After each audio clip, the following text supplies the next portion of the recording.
This program is intended for mature audiences. Parental discretion is advised.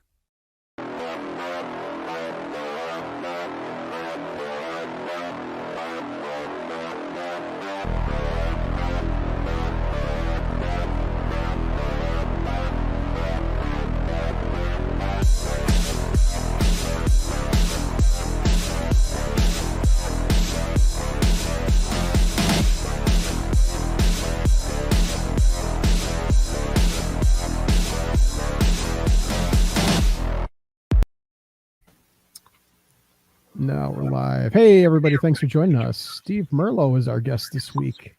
Hello. Very well. How are you guys doing? Awesome. I'm doing okay. You know, we heard back from Kane Hodder for the festival. Did you read that message, Tom? Yes. Did you read that?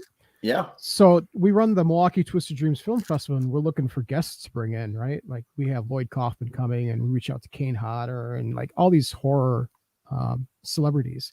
Kane Hodder got back to us and he's like, yeah, it's $18,000 for an appearance. $18,000. Oh, wow. That doesn't include airfare and room and board and all that jazz, but 18 grand. So well, you can stay at my house. He can stay at my place too. So we're looking for sponsors for that. If anybody's interested, hit us up. Hit us up at the podcast. Grand. If you want to sponsor Wow. that. Yeah. Yep. I wouldn't think that, but you know, who knows? I guess, you know, we brought other celebrities. Like we brought Joe Bob Briggs a couple of years ago. He was reasonable. Lloyd is really reasonable. But, what does he do for 18 grand? I don't know. He pretends like he chokes people because that's all I see him doing pictures. Well, no, because if you have like bats in your attic, it's like 25 grand to get that toxic waste removed. If you can get Kane Hodder up there with a broom and a dustpan, that would be a deal.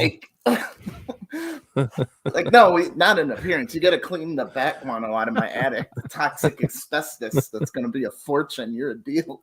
Yeah, put him to work. I don't know what that $18,000 entails, but he'll show up at your event, I guess. You know, if you're having a birthday party and you want Kane Hodder, if you got 18,000, just write him a check. He'll show kid's up. Birthday party. Yeah. If he could blow a balloon into a machete, that would be. I think that'd be pretty easy to do. Yeah.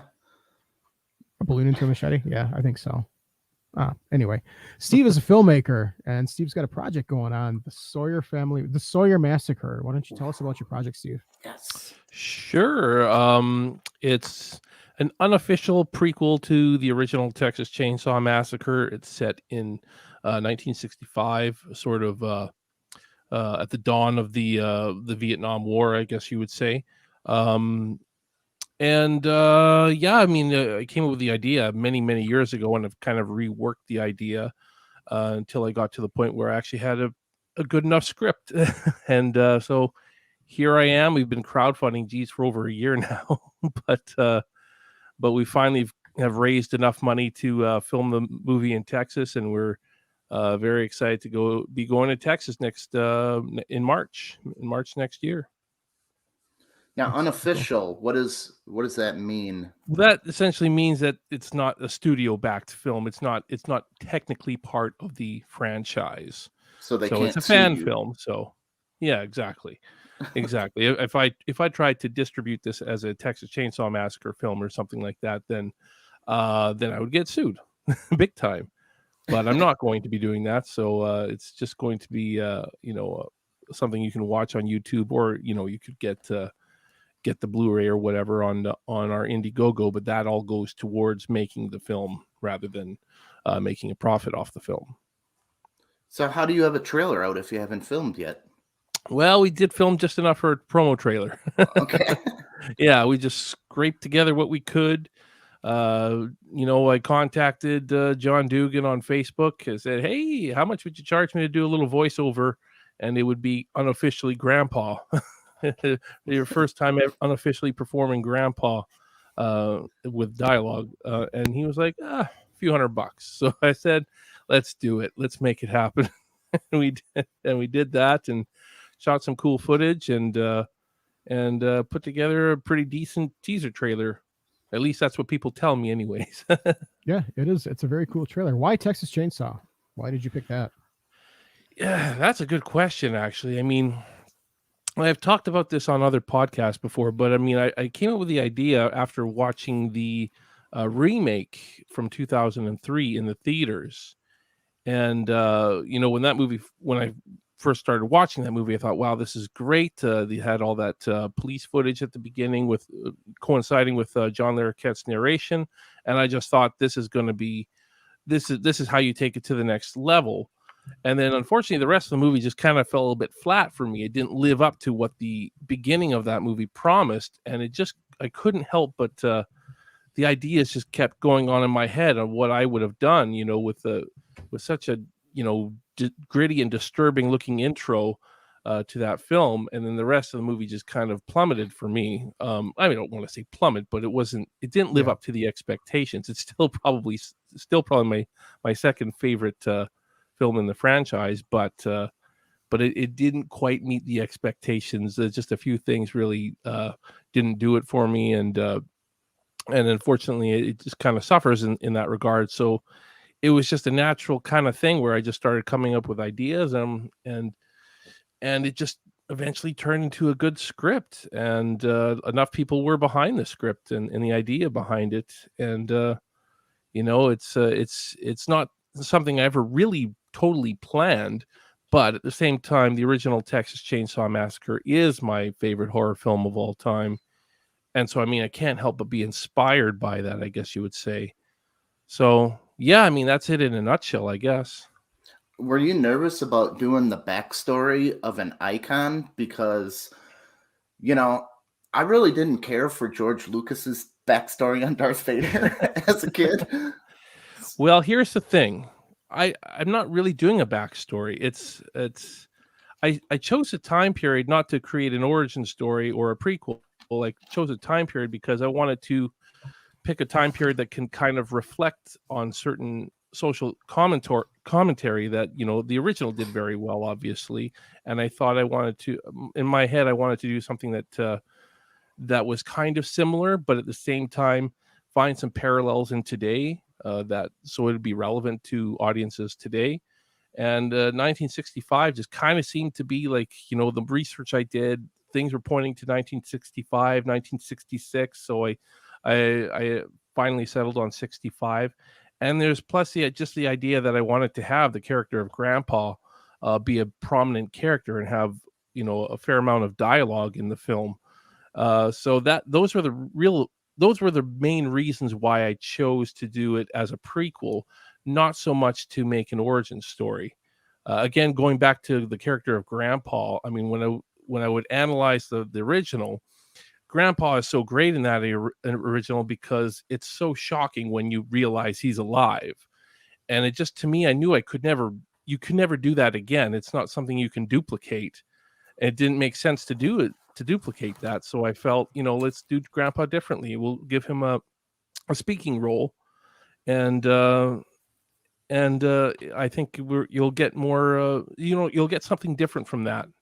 And if there's any kind of origin story, it's through him, but it's not really much of an origin story. What did you think of that 2017 Leatherface prequel movie? Personally, I did not like that movie at all. I thought you didn't. I just watched it. I didn't mind it that much. Did you really? I don't know. I was fooled on who was going to be Leatherface. They really, did kind of fool me. You didn't find it obvious. I did. Well, I was watching it on like sci-fi at 3 a.m, but like, oh, it's not the Leatherface looking guy. It's yeah. To me, that was going to be too obvious of a choice right off the bat. I pretty much figured it wasn't going to be him because they sold it as a whodunit sort of thing. Who's going to turn out to be Leatherface? So I kind of felt like it's going to be the person that's furthest from the character.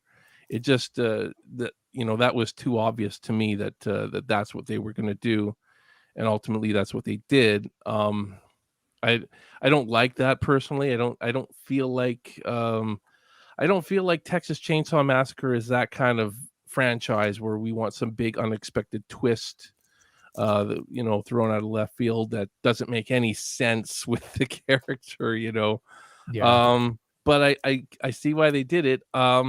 I liked the movie the first time I saw it when it was called The Godfather, and that was the story of Michael Corleone, not Leatherface, because that's essentially what they did. They gave Leatherface the Michael Corleone story arc. When you look at it, you look at all the pieces of the puzzle. Well, this is a young guy who hates his family for what they did to him and whatever. And Michael Corleone didn't like his family at the beginning, but gradually he comes to accept them, and then he becomes the tyrant that his father was, sort of thing. So it's very, very similar story beats. The only thing with Leatherface, it doesn't feel natural. It's just all of a sudden he loves his family and he's going to fight for his family. Whereas, with The Godfather, it was a long film, obviously, but that transition to becoming what you used to hate feels much more natural, and it works much more for The Godfather than it could for Leatherface. Were there any rules that you had to follow when you were making this film? Like, I know some franchises like Star Wars has very strict set of rules for any of their fan films. Were there any kind of rules that you had to follow for this? Just don't make money. Yeah. Somebody told me I couldn't put Texas Chainsaw Massacre in the title anywhere, but I've seen other fan films that have Texas Chainsaw Massacre in the title, and then there's like a subtext. So I don't know if pretty that's bland words strung together. Yeah, there's that weird rights issues with Texas Chainsaw now. Like Texas Chainsaw 3D could not be Texas Chainsaw Massacre 3D. It could only be Texas Chainsaw 3D. It is weird. I don't know what all that is, but the majority of the fan films that I have seen on YouTube don't have Texas Chainsaw Massacre in the title, other than a little subtext where it says a Texas Chainsaw Massacre fan film. The majority of them don't, but there is one that does, and I don't know. It's I'm not 100% sure on that. Part of me really wants to call it Texas Chainsaw Massacre in some way, but I'm not going to take that chance. So the Sawyer Massacre it is, and you know what? I haven't had any complaints on the title, so I guess it's okay. Were you in contact with Kim Henkel or anybody from the? I did try to get in contact. I mean, John Dugan's actually good friends with him, and that's John's a cool dude. Yeah, John is a great guy. But getting in actual contact with Kim Henkel seems to be a steep hill to climb, because he's just a very, very private guy, apparently. I did reach out to his son. His son is on Facebook, I believe it was Facebook or Instagram, one or the other, and just never heard back. Just saying, hey, we'd love your blessing for the film. Essentially saying that, and just no reply. So it is what it is. You can't say you didn't try. And but I would love to get Kim Henkel's blessing on this. I would love it if Kim Henkel got to read the script and said, you have my blessing, sort of thing. But I don't expect that. Why do you think Texas Chainsaw Massacre, the original, has inspired so much throughout the years? Oh man, that's a loaded question, man. Why? There's so many, because there's so many reasons. I mean, it was and many people have said this, that it was lightning in a bottle. It was something very, very magical that I think was only going to happen once. And I think it happened once because it was just the stars aligned. It was the right people at the right time came together. It was not a movie made by Tobe Hooper. It was a movie made by Tobe Hooper, Kim Henkel, the whole set deck department, the makeup department, the actors, the crew, all the crew, like everybody came together and put their blood, sweat, and tears into that movie, and you got something fantastic out of it, unbeknownst to them at the time, I'm sure, how fantastic it was going to be. But yeah, that's I think that's why it's so inspiring. It was such a low budget movie, and it did so well, and it's magic. It was movie magic. I hope I can create a bit of that movie magic with our film. But again, it was lightning in a bottle. It almost feels attainable for anybody because it was low budget. You can make a Texas Chainsaw Massacre. Look, it's there. I think that's a problem with today, though, with the movies we're seeing come out now, is what made Texas Chainsaw Massacre so amazing was its low budget. I think that was a big key, it being an indie film. But every film in the franchise since has not been an indie film, and it has had not astronomical budgets, but way more than the original was made for. And none of them really have that same impact. And I think that is a key. I think it needs to be done on a lower budget, a lower scale. So ours will be done on a lower scale, that's for sure. Yeah, and we've talked about this before on this podcast. Not having that big budget kind of forces you into being super creative, and it kind of paints you into this corner of creativity. So sometimes it's better not having that huge budget that you can fall back on. I definitely agree. Yeah, you start spending money where you probably shouldn't be spending money, and I don't know. I think the low budget aspect of it really went in its favor. That's for sure. And I think the higher budgets in the sequels and prequels and remakes and all that kind of do it a bit of an injustice. If that makes sense. Yeah. And the acting was amazing in that film for being such a low budget independent film. The acting is what sold it. I mean, you really cared for these characters, and these characters start getting killed off, and you actually felt something. But, I agree there too. I mean, and some people will knock the acting because I think they'll knock the acting because some of the characters aren't super fleshed out, and there's nothing too, it's nothing too much to draw you into those characters. But as far as the way they were acted, I think they were all acted very realistically. And I mean, the fact is, some people are just people, and they, these characters they weren't unlikable, and they weren't the most likable either, but they came across as real. And I think that's why I like it so much. All the characters feel very real. And again, the actors sold it. All the actors sold their performances. And I didn't feel like there was a single performance in that movie that wasn't authentic. Yeah, Brian Cleveland just commented, it can still be done today. We made a feature with an ultra low budget. We spent months on the script and casting, and the film, we got it in the can, and it looks and feels massive. Yeah, congratulations on that, Brian. Congrats, I saw man. Update pictures on that. Yeah, it looks like a very cool project. But yeah, I think it could be done. I mean, of course I think independent films are really what the saving grace is of the film industry now. I agree. Really support independent film. That they're not just cookie cutter comic book films, action films. They're original. They're unique. They're actually telling a story. So, yeah, I totally agree with that. Because creativity lies within the filmmaker, not so much the studio. Yeah. And you know why people should really go to these film festivals and see these low budget films is so I have someone to talk to about them with. Because we do Twisted Dreams, and I see all these movies, and it's like I got like 5 people, that we host Twisted Dreams with that I can talk to people about. You got to get there and see them, and you're missing out. Everybody who goes loves them. Yeah, for sure. How long do you think your film is going to be in production for? Production we've got scheduled. I mean, this could possibly change, but we've got scheduled from March 5th to March 19th. So it'll be 14 days of filming, and we might take one day off in there if we're ahead of schedule and all that kind of stuff. But so no days off. Yeah, I mean, I hope. Well, we'll see. We'll see. I mean, I hope I don't want to do that to my cast and crew, but we'll see. But yeah, it's a tight one. It's definitely a tight one.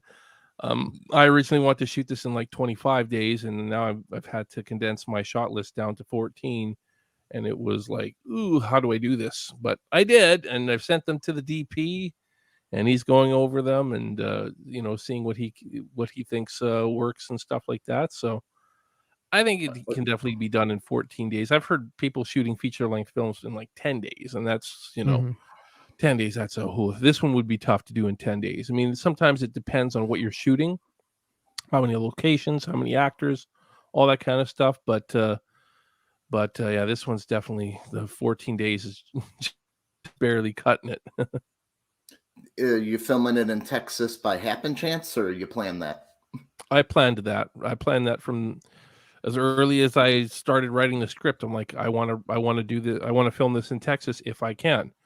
it was always backup that I would film it in Canada if I couldn't, but we were able to make that happen. We were just barely able to make that happen. Yeah, Are you located in Canada? Yeah. Yes, I'm located in Western Canada. Yes. Okay. Yeah, I didn't know that. Neat. Oh, there you go. Steve, you do a podcast too, right? Yeah, well, YouTube, a YouTube chat. I like to. I don't know if it's really a podcast, but so I usually do it by myself. Although I do have guests on from time to time, but yeah, I do. I just generally I love horror movies, and I like to talk about what's on my mind sometimes in horror. If there's something new coming out and stuff like that, I want to go see the new Resident Evil so I can chat about that. But I've heard bad things. But It's bad. It's bad. Oh, you've seen it, huh? Yeah. You saw it? Like, you saw it? Yeah, it's bad. Oh, it's bad. Yeah. It's bad. Yeah. I've heard. Oh no. I mean, I'm a huge fan of the very first Resident Evil game. So, Yeah, but me other too. than that, I never really played any of the other games. It's just the first game that I really, really liked, Spencer Mansion. So, I knew when I did a trailer reaction to the trailer on my channel, and I was quite disappointed in the trailer. They had that obvious 90s song to pull you into the 90s that just seemed so forced. That's one thing I hate in a lot of movies today. When to make it a time period, you got to put songs from that time period just littered in the movie. Of course. Yeah. Oh yeah, when Captain Marvel But, fought to "I'm Just a Girl," that was Yeah. the worst. So I mean, it is what it is. But I'm such a big fan of that first game that when I saw a movie that was more based on the second game and very much more Raccoon City RPD based and Claire centric rather than Jill centric, I was like, okay, I'm checking out. I'm nothing against Claire, but Jill's my gal, and the Spencer Mansion to me is, you could make 2 movies on the Spencer Mansion. It's so iconic in my opinion. But How'd you like the barely GameCube saw. remakes of the Mansion? I never played the GameCube version. I only played the original. I'm an old guy, and I kind of fell out of video games after 99 ish. And they added more locations to the mansion. I recommend it. Wow. It's pretty good. Like it's when already you a walk pretty big in, mansion. when you walk in and see the staircase, there's a stair behind the staircase now that takes you out and into other stuff. That's cool. I like that. And a new enemy that's pretty creepy, and they added a lot. They did a really good job with it. Recommend it. And it's a GameCube game. You can get it for nothing. Oh, really? Well, I don't have a GameCube, so I those are Resident Evil 2 and 3. I know are super collectible on the GameCube. I had copies, but I ended up selling them. I got them all. I just played Resident Evil 3 on Xbox, just the new Nemesis one, just to check it out. Get back to Raccoon City again. Yeah. I was gonna buy. They have on Xbox. They have Resident Evil 4, 5, and 6 on sale as like a bundle for $20. I was gonna pick that up. So I want to play those games like Resident Evil 5. 4. You can use as a coaster. 4 just came out on Oculus and VR, so you can play through Resident Evil 4 in virtual reality. But I don't have an Oculus 2, so yeah. I just did 7 and 8 not too long ago. They were really good. Yeah, 7 is really good. I played through that in VR too on PS. 8 you're gonna like too. Same guy. See, we're big Resident Evil fans. Didn't even know that. There you go. There you go. I want to get I'm back just on a fan of the first game. I'm only a fan of the first one. You said you're from Canada, and I'm thinking of back because we run the Twisted Dreams Film Festival. It's a horror film festival here in Milwaukee. It's our 7th year, and the first 3 years, the best films that we ever had came from Canada. So I don't know what the hell you guys are drinking up there, but yeah, the first year we had Holy Hell from Ryan LaPlante. That won all kinds of awards at our festival. And every year it's just the best film was Canadian. So whatever you guys are doing up there in Canada, good job. Keep it up, Well, I don't know. It's it's a Canadian politeness, I guess. I don't know. No, you know what it is? Wisconsin is the soft oleo of Canada. So they're basically we're basically Canada lights. So we're Canada lights. That's not wrong. Well, yeah, that's not wrong. Oh my God. What's the province that's above Wisconsin? The Canadian That's, province. Canada. That's Canada. Canada. That's Canada. Which province of Canada? Is it like Saskatchewan or is it? No, I don't. I'll look. I'm trying to remember exactly where Wisconsin is, but I know it's close to the Canadian border. It's right. It's right underneath you. It's like Okay. right underneath you. Well, I'm in British Columbia, though. It's not right underneath Well, me. it's right, not right. I got no, Washington right underneath me. I'm sorry. Okay, I'm looking at a map. Probably Looks Saskatchewan like or Manitoba. Ontario. Well, we Oh, got it's in Lake Ontario, Superior in between us. Okay. Lake Superior is It's right that between far us. east. It must be freaking cold there in the winter then. Oh It yeah. is, yeah. It is, yeah. You know, we talk is it cold? more. What kind of temperature is it now there? I bet it's warmer here where I am than it is where you Right now guys it's are. 35 degrees and clear. Yeah. We go by Celsius, not Fahrenheit. Yeah, we're Okay, so we're, it's probably 1 Celsius. Okay. We 1.5 we climbed up Celsius. to 18 degrees yesterday. Today it was 11. But Yeah, so we're colder. it's definitely unusually warm here, though it doesn't usually get this warm here. It never hits 18 degrees Celsius on December 1st. I'll tell you that much. That was a record-breaking day. We're never going to understand 18. no, we don't. Do I just know that 32 is 0, so I just guessed that 1 at 32 is 0. 35. Yeah. That's freezing. Good for enough. us, Good so enough. close enough. Anyways, we're getting off of movies now, aren't we? Sorry, just a little bit. guys. Tom has a fun Madonna story that I want to hear. Oh, I sent it to you if you want to bring it up, but you saw Madonna is she's really mad at Instagram right now. Have you seen that? No, I haven't. She posted and she had just a little too much of her nipple exposed. And she's now fighting against that because that's never happened with Madonna before, right? Yeah, we've never seen Madonna's nipple. We've never seen Madonna's nipples. That's something that should be kept private only. And yep. So Madonna's got a nipple showing there, Chris. Look at that! Look at that, boys. So now they had to take that down. That looks like her head is on a fake body, doesn't it? Looks like her Like face Photoshop. on a fake body. Probably. Photoshop How old is Madonna now? Like 65 or something now? She's up there. Yeah. She's around there, anyways. Yeah. 60, oh, that's gotta 65? be that's 63. Photoshop. Something about that is photoshopped. I can't put my finger on it, but that's 63. 63. How about they just said it's definitely at least been airbrushed in some sort of way. Yeah.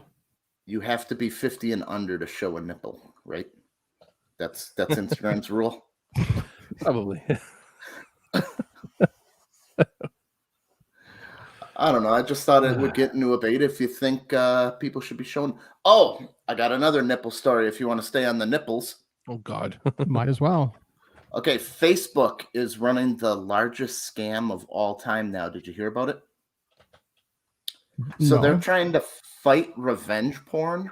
I don't have the story for you, but what they do is if you think you're going to be a victim of revenge porn, you send it to Facebook, your nudes, and then they scour the internet for it and try to take it down.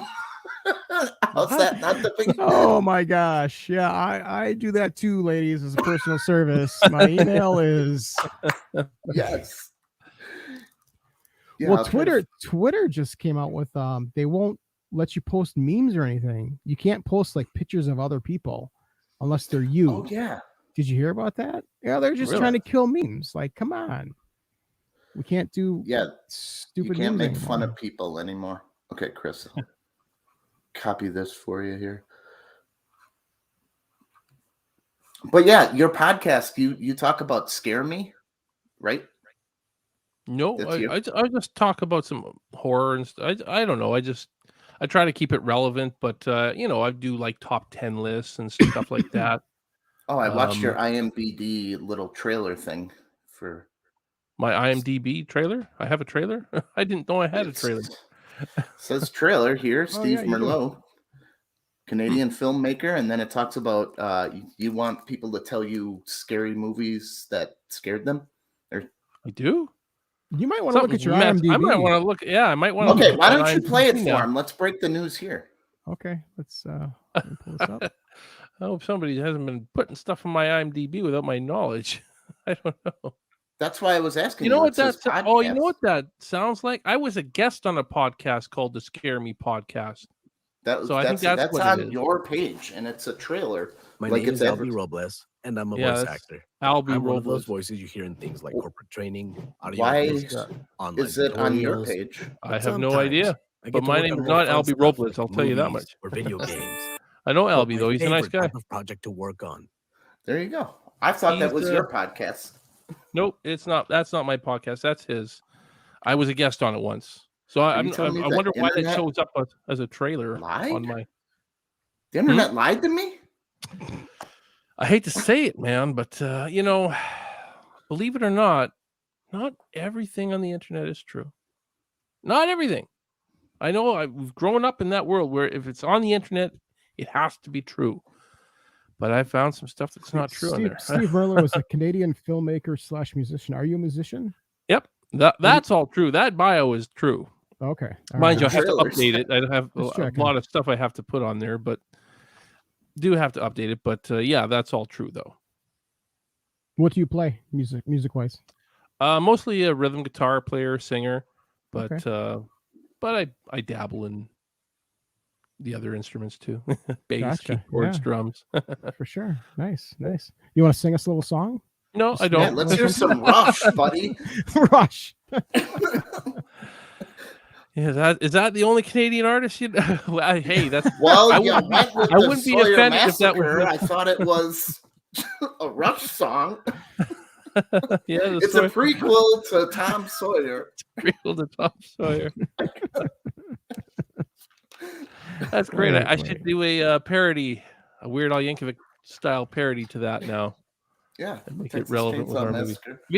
We actually do have a perk on my Indiegogo campaign where I will sing a song of your choice, karaoke style, and change the words to suit our film if you want me to. So one person actually got that perk. I still have to get on that song for him, but I've been so busy. But I'll get to him eventually. He wants me to do a Sabaton song. I'm not overly familiar with Sabaton, but I listened to the song a few times. It should be easy enough for me to sing. But it was never one of the bands I got heavy into when I was into metal, which I was at some time, but not really too huge. Not huge enough into metal that I know Sabaton too well. What kind of music are you digging these days? I dig a little of everything, you know. I mean, my favorite band is up on my wall there, Soundgarden. Alanis Morissette. No. Is that the other Canadian artist, you know? And Celine Dion. Oh, the worst. You're naming the worst stuff now, buddy. Everybody down there knows Isn't Celine Tiffany Dion. Canadian? Is Tiffany? No, Is she's not. Nickelback? Is Nickelback Canadian? Or is that yeah, is that on us? They Nickelback. are. No, they're Okay. Canadian. We You don't guys, like Nickelback here. you guys do make some I don't know. kick-ass indie horror films, so you got that going for you. Well, I don't know. I have to see more of these Canadian indie horror films. they're- Where I am locally, I don't see a ton, but we have our horror fest, and You Canadians filmmakers don't know each other? not really. It is a big country, eh? Hey, I gave you my first A. There. Thank you. I was waiting for it. We say that all the time in Milwaukee. Well, at least I do all the time in Milwaukee. I bet you guys say A more there than we do here in British Columbia. We do. We It's talk more of an more. Eastern Canadian thing. We talk more like Canadians than Canadians do. Let me tell you. Yeah, that Midwestern Right. accent. Yeah, we all have our different accents. We have an accent here in BC, but I don't know. I think a lot of the heavier accents are definitely on the east coast of Canada. That's where the A's are very abundant, and they say, what is it, a boat instead of what's this a boot? What's this a boot? A boat, or What's this it's a kind boot? of, yeah, it's different. I've known a few people from Newfoundland, and yeah, they have, I heard that there's a rivalry, or Canadians don't like Newfoundlanders. Is that I'm true? going to get another drink. You guys continue this conversation. Is that I'll be true? right back. I've never heard that before, but I mean, I've only met a couple of Newfoundlanders before, and I never had an issue with them, so I don't care. But No. Is there any rivalries between them? Saskatchewan and Manitoba are like button heads. just like in Wisconsin. just in hockey, just to all if it's Just in in hockey hockey. or football, if it's the Rough Riders versus the Rough Riders, it's going to be quite the game. Hey, and speaking of sports, when the hell did Canada get so good at soccer, men and women? Oh, did we? I don't pay attention to soccer. So I honestly don't. Soccer's probably the one sport I just can't watch. I'm a And hockey guy. your country's not great at it. What the hell? Okay. Okay, those boys have fun over there. I gotta have fun. Yeah. Playing- I gotta have fun playing soccer. I don't care about soccer. I really don't. Those soccer games are long, man. They're Yeah. long, and they like nobody ever scores. It's like the whole game goes on, nobody scores, and yeah, it's like nothing happening. So I don't know. I tend to zone out during soccer, but That means no matter how bad we get, we can't lose by that much. yeah, exactly. There's never big blowouts in soccer. I mean, there probably has been, but very rare. So where do the cities kind of stop when you go in Canada? Where does the livability and how high do we get? How high? Like how north do we get? Is that what you're? Yeah. kind of Yeah, getting at? because it's got to kind of be just dead at a certain spot. I'm sure it is, but I've never been up there. I've never. Most north I've been to northern Alberta. Okay. I never made it to like the Northwest Territories or anything like that. I've never been. I mean, people people do live up there though. So What is the N1? Nunavut. Does anybody live there? I believe so, but I mean, I'm sure somebody must live there. But I mean, I guess people live in, up in Alaska too, right? I mean, it's snow all year round, but people live there. 30 Days of Night. Hey, there's a good vampire movie for you. Yeah. 30 days. They go Yeah. 30 whole days without any sunlight. That's rad. What is it? How I like does the it feel experience how does it feel being surrounded by the United States? You got Alaska and then the continental United States. We're like surrounded Canada. What don't would care. you do? I don't know. I don't care. That's fine. That's I don't know. I wish I had a better answer than that, but I don't know. Just It's a all good. typical Canadian. It's all good. Yeah. Well, I mean, I guess Ain't much of a bother. I mean, there was some concern not too long ago when that Toronto Dump guy was running things down there, but Yeah. I heard that Toronto Dump is all gone now, though, right? He's gone. Yeah, but There you people still talk about him. Yeah, Oh. I keep getting emails from the not the conservative is what we call it here, but what do you guys call it? The Republican Party, Yeah. saying to help. I have to help them get Toronto Dump back into power or something like Why that. are they calling Canada? I don't know. I You guys get can't emails all the vote time here. saying that Not my a good vote strategy. apparently didn't count when I voted. Oh no. I don't know. So I get this email from. I do. I'm not kidding. I don't think- I mean, it ends up in my spam, mind you. But I mean, why am I getting emails from the Republican Party? I'm in Canada.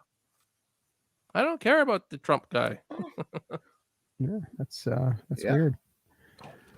So there's Whatever. there was an article in the Hollywood Reporter a couple days ago. I want to talk about this now. Nicolas Cage has made a career of biting into his roles with seemingly reckless abandon, even as he strayed further and further from studio movie making and sunk his teeth into indie cinema, which I think, nobody was hiring him. So I think that the only thing he could do was independent cinema. But now he's sinking his teeth into the role of Dracula for the new Universal Monsters movie Renfield with Nicholas Hoult as Renfield. What do you guys think of Nicolas Cage as Dracula? Well, it could either be really good or really bad. Now, I don't think Nicolas Cage is a great actor. That's for sure. He's definitely been in some movies and played some roles that were like, what was that? He tried accents that were like, what the hell is he trying to do here? So, I mean, he is definitely not a great actor. But he has found some roles that work for him. I don't know if a Dracula one will, though. I mean, What I don't kind of know. Dracula Yeah. is he going to be playing? Because is he going to be the like seducing, sexy Dracula? Because I don't think he could, So the one that. this is being directed by Chris McKay, who recently made the Tomorrow War, and he also made the Lego Batman movie. So there's two He could very play Lego different Dracula. movies. I would like to see I would like to see that. Yeah, I don't know what to say. I've heard this news. When I heard it, I'm like, really? I mean, Nicolas Cage is definitely not the first person I would pick to play Dracula. He's got the forehead. Sure, he's got the forehead. Why do you need a forehead to play Dracula? You need, But you need that widow's widow's peak. For the You need that- hair? I get that. I get that. Yeah. that. I don't think that's necessarily the most important thing, though. I think the He's acting got is the gonna best forehead in Hollywood. I'm saying it. They said, "Get me the best forehead. We need a Dracula." We're only Nicolas- looking at you know- foreheads, boys. Nicolas Eyes Cage is- just above here. Yeah. What was I going to say? Nicolas Cage is kind of like Kevin Costner to me. And Kevin Costner is but he's been in some roles that, it works. He was all wrong for Robin Hood, but he was really good in 3,000 Miles to Graceland. But it was the right role for him. I think, when that happens, then you could get gold. But I don't know about Dracula, though. Well, I then don't who know. would you pick over Nicolas Cage? It's a good question. Probably somebody from Europe. Probably some sort of European actor. Ooh. I'm just thinking of Javier Bardem. Ooh, Oh, that he'd would be- be a good Dracula. Hugh He's from Jackman. Spain, right? He is Ooh, yeah. Spain. Yeah, he's Spain. That's just first thing that came to my head. So I don't know. That's probably what I would pick, but I don't know if I really thought about it. I might find somebody better. Michael Myers, some other Canadian actor. Mike Myers. We Mike call him Mike. Myers. Mike We call, Myers. we call him Mike. I'm not on a first name base with Michael, so I'll just Okay. call him Mr. Mike. You say Michael Myers, and I just think Halloween. Halloween. Yeah, whatever. Dan Aykroyd could play a nice Dracula. Too old. He needs somebody younger. Yeah, he's pretty old. He looked pretty bad. He looked pretty old in Ghostbusters. Yeah. Did you see the new Ghostbusters? I haven't seen it yet, so don't spoil it for me. I do want to see that one. It was good. I do It want was to see really it. I've good. heard a lot of people say it was good. I've heard a few people say they didn't like it so much, but I don't know. I definitely doubt that I would like it less than the last one that came out. Oh, the 2016. Yeah, that one. I was really against it. Like I thought, oh, it's just a bad idea. But then I thought about it, and I thought, it's not going to take away the original film. The original film's going to be there. Just enjoy this for what it is, and I had a good time watching it. But I actually didn't mind it. I thought it was kind of good. Really? yeah. Ghostbusters. I was in a goofy was- mood. The girls made me laugh, and Yeah. I mean, they what do didn't you make me want laugh. out of I don't know. what I do don't know, they they want didn't- out of it? To me, No. they didn't make. I thought the funniest line actually came from the British guy in the movie. Can't remember his name. That was playing the secretary. Oh yeah, Um, Chris Hemsworth. Yeah. Hemsworth. Yes, when Bill Murray's character got sucked out the window or something like that. I can't even remember exactly what happened. And he gets up and says, "Hey, that guy didn't use the front door." I thought that was probably the only line that I can actually remember as being, getting a chuckle out of. But to me, it felt like a story that was written around jokes, gags specifically. So I think it was in the writing. I don't want to blame the actresses so much, because I do kind of like some of them. I don't think all of them were right for it. I have no problem with an all women Ghostbusters. I think you got to pick the right actors. So I don't feel like they were all right. Not all of them. Mm-hmm. I think you could have cast it a little bit better, but I kind of get it because I think they're all kind of SNL based actresses. They got to do something in that's- between seasons. Yeah, and I think with Dan Aykroyd being an SNL alum and Bill Murray, it kind of made sense to go that route and get current SNL alumni. But I don't know. I would have cast it a little bit different if I was going all female, but Yeah, ultimately, though, same here.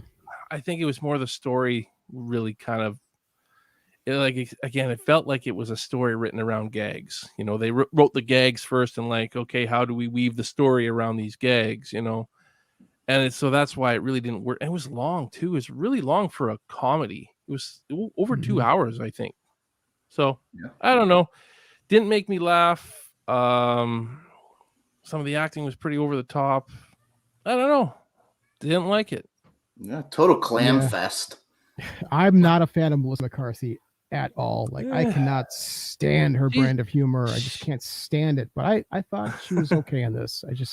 Some of her newer stuff is kind of warming up to me, but a lot of the stuff, like, I didn't like that Bridesmaids movie at all either. That was the same director and same cast. Yeah, I didn't enjoy that either. But everybody liked that did. one too. Everybody seemed to like that one. I didn't like it. Not me. I don't know. Not me. I didn't like it. No. My wife liked it, but I didn't like it. I don't like that kind of humor. Think my wife didn't really like it though. It was, I think that the main character, the Kristen Wiig's main character, was just too much of a downer in that movie. She was, it was so hard to root for her in that movie. And so, yeah, even my wife didn't like that movie. Yeah, well, my wife is. I'm on a losing streak with my wife, taking her to movies. Like we've seen I don't know how many movies in the theater in like the past 5. It's like, no, I don't like that. So Really? I don't know. I got to do something. We're going to see Spider-Man in a couple weeks, so hopefully that breaks my losing streak. Have you ever let her choose the movie? No, of course not. Why would I do that? I've let my wife choose the movie. The first time I let my wife choose a movie was Twilight, though, and I thought, okay, we're on a rough path here. But that was the only one that she chose that I was like, I don't like this movie. Everything else that she chose was good. So I was worried at that time, but now it's like everything's been a lot better than. Well, it's not much saying that it's better than Twilight. That's not saying much, but no, everything's been a lot better that she's chose. I think it's actually more the stuff that I choose now that I feel bad afterwards. I have a Twilight story for you too. My girlfriend made me read Twilight, the original book. She's like, you're going to love this series. And I read this book, and the whole book is they're talking about fighting styles and gearing up for the big fight, right? At the end of the book, the main character, the chick, gets knocked out, and then they wake her up and she goes, what happened? And they're like, oh, we won the fight. And then like 2 pages later, the book ends. And I'm like, I hated that book. And she's like, well, then you're really going to hate the second book. But then it picks up I'm like, I'm done. What do you mean? It picks up. And you're really going to hate the second book. Oh, I have to read another book like this. It's even worse. Before I get to anything good? Yeah. So I don't know. Yeah, I just saw the one movie. I saw the one movie from Twilight. It was the very last one, I believe. And so maybe that's why I didn't get it. But I was like, ooh, the acting is bad. The story is bad. And I didn't get it. So that's okay. It's okay. But it's big pop culture, so we can talk Twilight all night. Oh, there you go. You know, Robert Pattinson cannot shake that movie. Like, he's a good actor. Robert Pattinson's a great actor. Yeah. Have you seen any of his recent films? I have not. I haven't seen anything else he's done. No. It's excellent. Like, check out The Lighthouse. It's an excellent film. But yeah, he's a really good actor, like an actor's actor, and he can't shake Twilight, man. The chick though, whatever her name is, I just saw her in the new Charlie's Angels movie. I was like, no, I just saw Spencer, the Princess Diana movie with her as Princess Diana. It was horrible. It was boring. She's playing Princess Diana. She is, yeah. You're kidding me. Yeah, the movie's called. What's it called? I got a Spencer. Yep. It was all kinds of. It was just boring. It was boring. That's intriguing though. Her playing Princess Diana. Yep. The only thing I heard about that was the masturbation thing from the movie. I really have to see this movie now. All I read was there's like a crazy part in the movie where she's like, "Okay, everybody out. I have to masturbate." Okay, then. It's a bad film. I'll leave it at that. Watch it at your own. Watch it at your own risk. Doing Princess Di justice, right? Giving her the movie that she probably deserves. Yeah. I don't know. The last actress I would ever think would play Princess Diana, Kristen Stewart, never would have expected her to, just whatever. Nah. Well, they should have had Melissa McCarthy do it, and then you could have enjoyed. No, I don't like Melissa McCarthy. I don't like her. Oh. Well, we may have got a couple laughs out of it.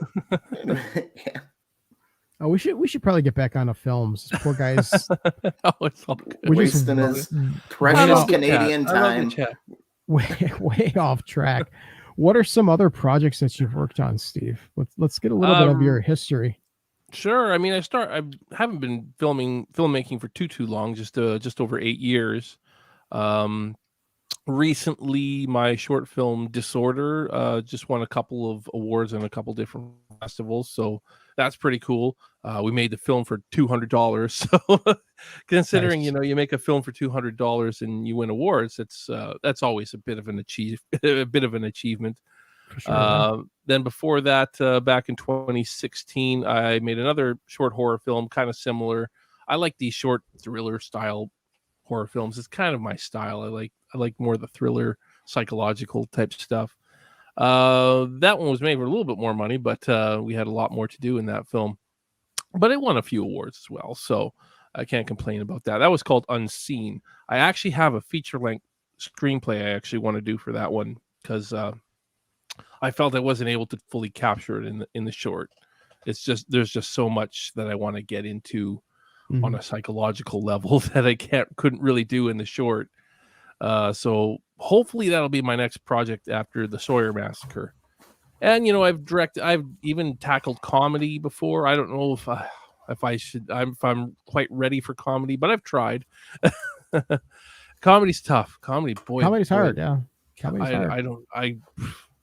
I congratulate anyone that can direct comedy well, because I found it very, very tough.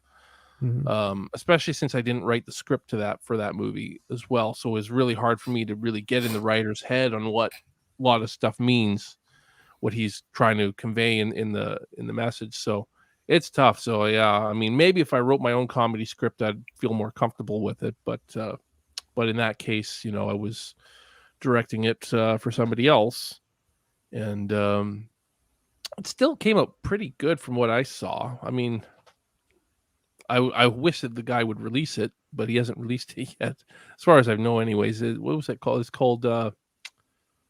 Geez, I can't even remember the name of the movie now. It's been. I remember filming it. I remember seeing the cut of it. I didn't edit it, but the writer edited it. What's it called now? Love Ever So. That's what it's called. I don't know. There's a trailer for it on YouTube. There is a trailer for it, but it's called Love Ever So. It's kind of Cupid meets Romeo and Juliet, and Mother Nature is involved heavily. We'll say that. Nice. That sounds awesome. It is very interesting. Again, very hard for me to direct because the writer was going with like old English a lot too with the dialogue. So, trying to know what a lot of this stuff means that he's saying, it's almost Shakespearean, right? Because Romeo and Juliet and whatnot.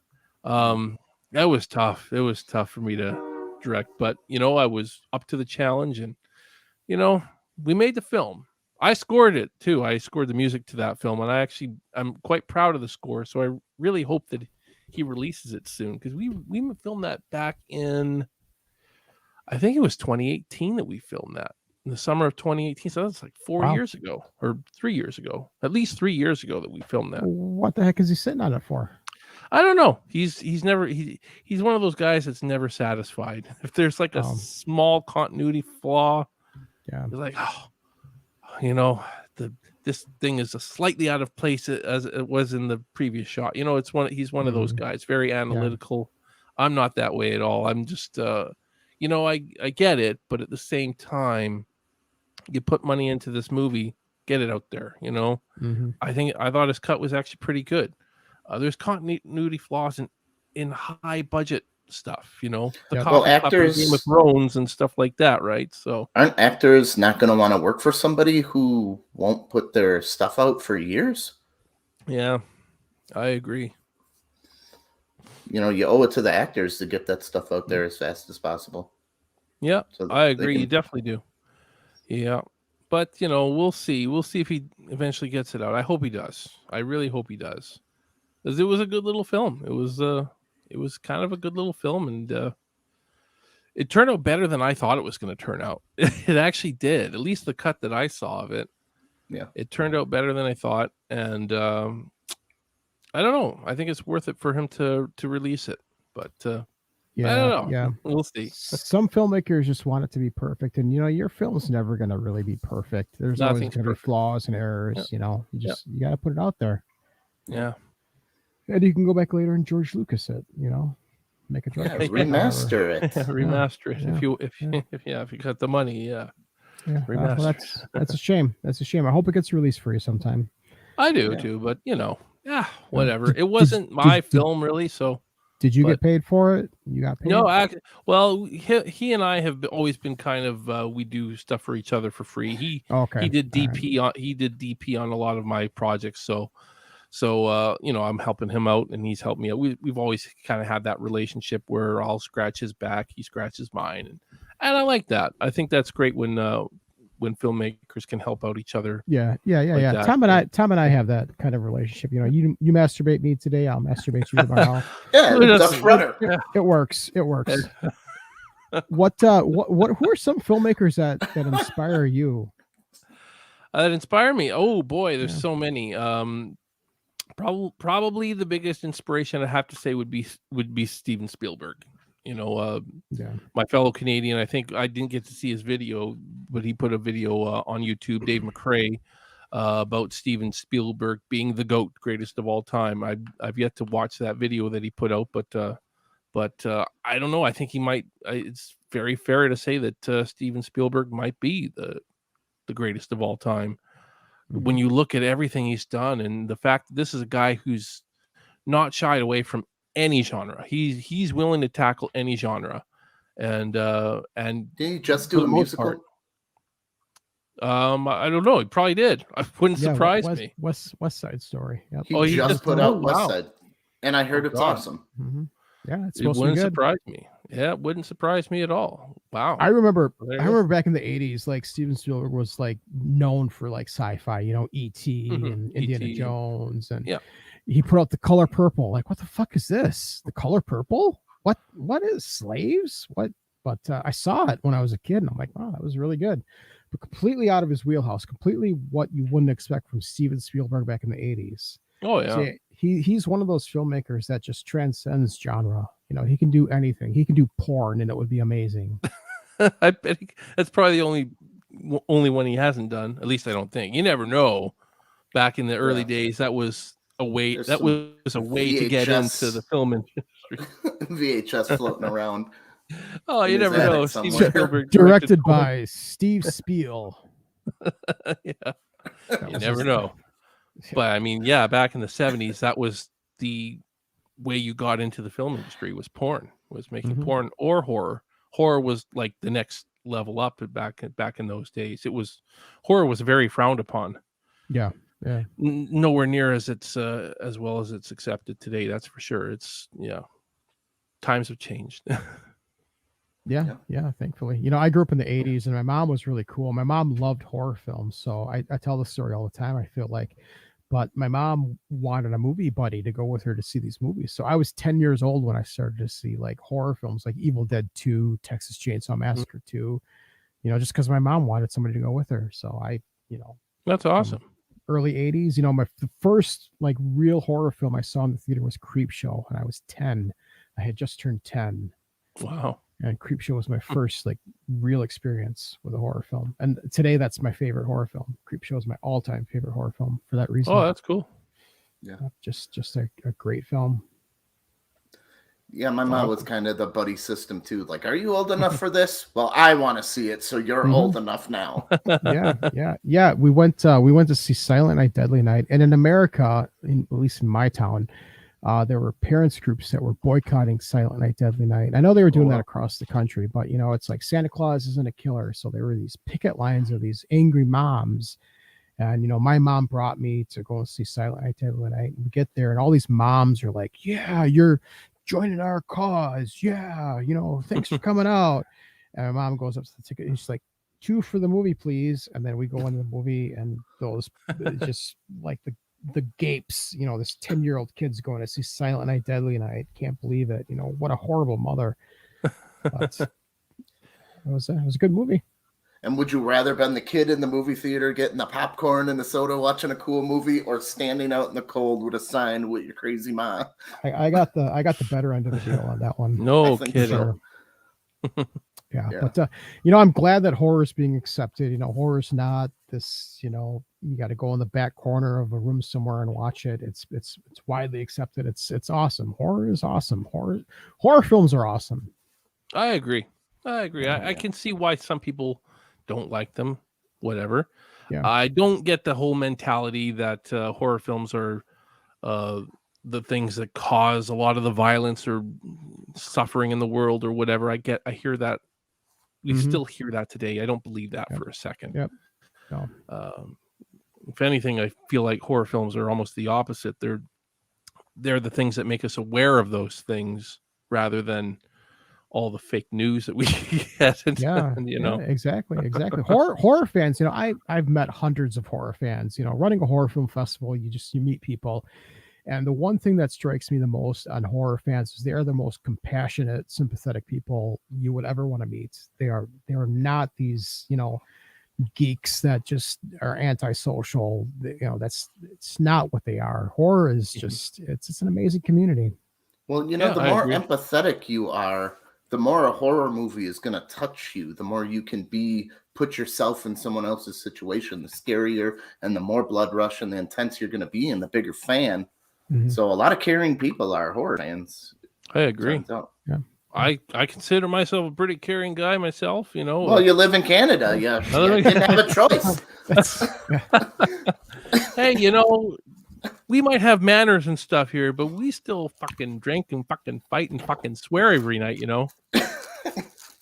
That's the most angry this guy's going to get. But we still swear. Yeah, we do. And so do we. Don't worry. That's why we get along with Canadians so well. It's pretty much the same. Oh, yeah. Same down here. So Chris just bailed. Isn't that awesome? Right in the middle of okay. it. No worries, man. He can bail. He got sick of hearing my Canadian accents. I don't know what it is. I wonder if I have more of a Canadian accent than you. Should I ask? I can't tell, man. You sound the same as me. Unless you're from the deep south or I don't know, from Eastern Canada, I don't really hear a lot of difference in accents from where I live to most people in the U.S. Like even the people in Texas that I've met, a lot of them don't have accents, like not very strong, anyways. But we have one of our actresses is from Louisiana, and her accent is thick as hell.